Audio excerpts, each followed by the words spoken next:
Staying with us, we are still talking about the COP28 and the message that Nigeria is preaching at that summit. The Nigerian delegation is led by the president himself, Bola Tinubu. Joining us on the program is a policy analyst, Olabode Oseni. Thank you for joining us on the program. What really are your expectations as President Tinubu leads the Nigerian delegation to COP28?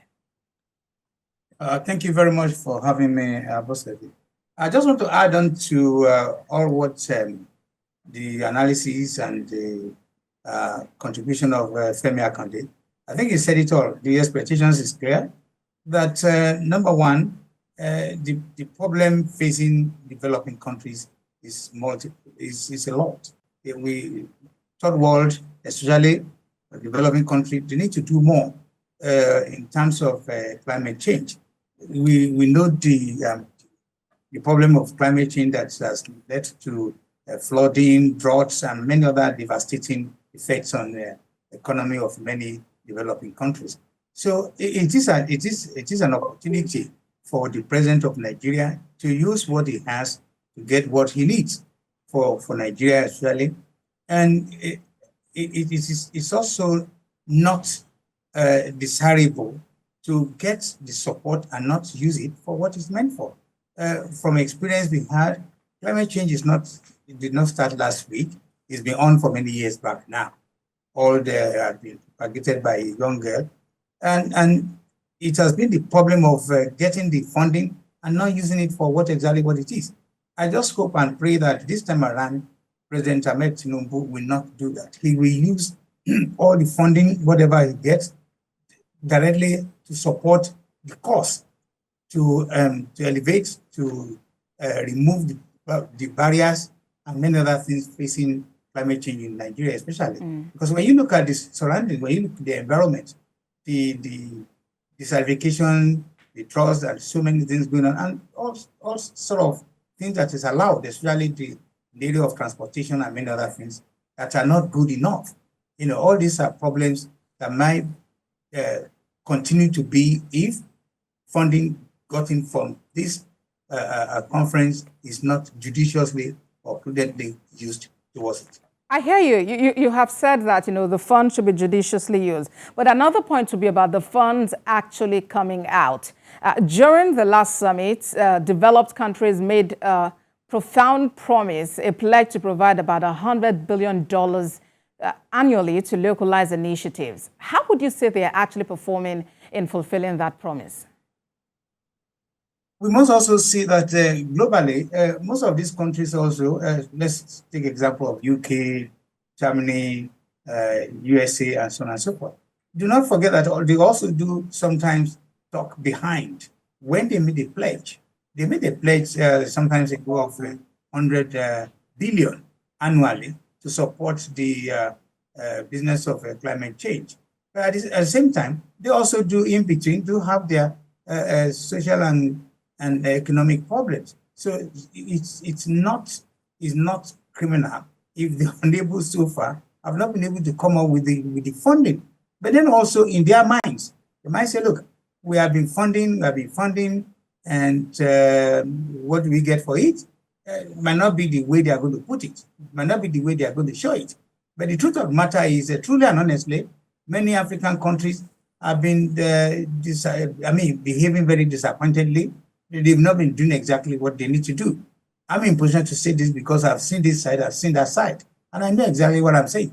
And and I hope that President Ahmed Tinubu will use the opportunity as somebody who is exposed, educated, informed, and experienced in this area of how things will look best. So going back to the promises, well, in my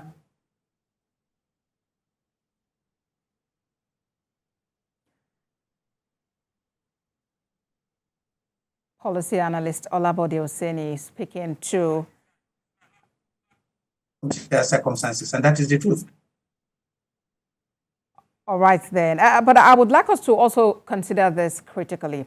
Of course, globally, the call has been for countries to reduce their carbon emissions. And that means that for some countries, for instance, who hugely rely on the natural resources like coal, they need to drastically reduce the use of that. Because a lot of questions have arisen as to what the developed countries expect the developing countries to do, what they expect them to fall back to if they are told to stay off these sources of revenue that they've had and that they've been maximizing.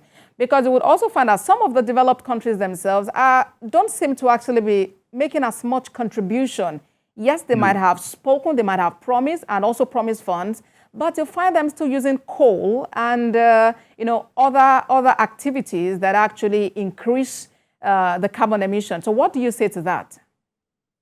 Yes, the carbon emission thing is, it looks like it's everywhere. When you look at the China, one of the biggest user of this homemade, or America, or Germany and some other places. But we should be laying more emphasis on Africa, Nigeria in particular. What we also do locally also matters most. Again, it is one thing to get the funding, it's another thing to channel the funding towards removing the causes of climate change in the world. But for us in Africa, we can use the homemade arrangement. Yes, it is true that some of the resources like our oil, coal, and some other things might gradually be going extinction, because you can see that most European countries now, they are using fuel. They use it completely different from oil and some other things which we have plentifully in Africa. Then that's what I'm saying. It's an opportunity for the government of Olabode to take advantage maximally, to use all the resources we have, also do a kind of a homegrown arrangement how best to tackle this. Because if we have the money and then we are still unable to generate a homemade arrangement to support the project, that might also be a kind of a disadvantage. And like I said, we have the brains, we have the resources, we have everything what we have. The leadership is there now. And I hope and pray that during the leadership of President Tinubu, he will use everything possible to harness, to coordinate, and to make sure that at least once we get the funding, we can also use our homegrown arrangement to get things better in terms of climate change.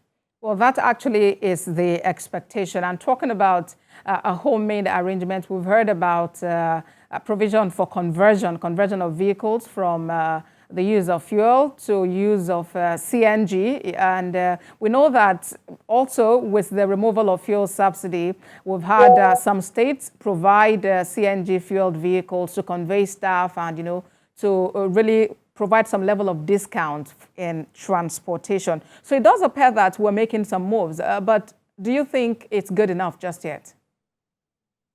Well, because we are lag behind, we are very, very behind Africa. Most 57 countries or so in Africa are far way behind technology, things that we should have been doing, we are not doing it.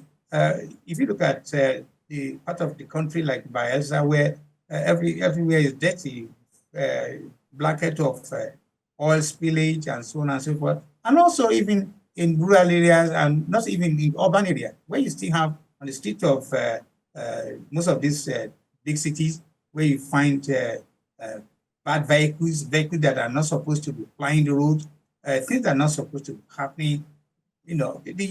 People get worried. And for the funding, people who want to generate the funding, they think twice and say, well, look, these people are just not doing what they're supposed to be doing. Actually, most of them are just afraid of Grunberg, Greta, that small girl. The reality is they don't want to put money to some of these projects because they know from experience, they're not getting exactly what they expected. So having said all this, again, I want to re-emphasize what President Ahmed Tinubu could do is a lot. And all he needs to do is to take advantage of all the resources in terms of brains, mineral resources, and some other things, coordinate, harness them together, put them together, and get the best out of it. And it's doable, because what Africa, in Nigeria especially, is lacking is leadership. A leader that knows exactly what to do, how to do it, when to do it. And again, I repeat, I'm not overemphasizing it, that this is in the purview of, this is what Ahmed Tinubu that I know, and he can do. And he should do that properly. Because again, it's getting to a point that reaching out to outside world mind is becoming limited. We should start doing most of our thing within. It's not every time we have to continue going outside and asking for help. Absolutely, absolutely. But President Tinubu is one man, and he's at the federal level. There are 3 tiers of government, state and local government. What are those other tiers doing? What are their responsibilities and duties in achieving this climate resilient societies we're talking about? Don't forget that also, of course, I'm conscious of the 3 distinctive tiers of government, the executive, legislature, and judiciary, and so on. And under this, the executive, the local government, and so on. But I want to say this. The best development, and I want to say this openly, the best development to make a big difference in Africa, in Nigeria in particular, is to start with the 774 local governments. Get them to start developing, because they are the ones that know their area, their corners, whatever it is.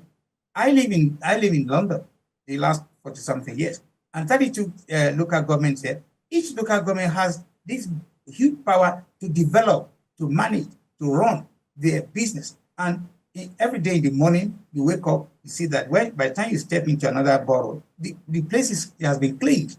Everything is working clockwise, because the local government has more power to do exactly what they want to do, to benefit their area. By the time you look at it about 9 o'clock in the morning, the whole place has been cleaned.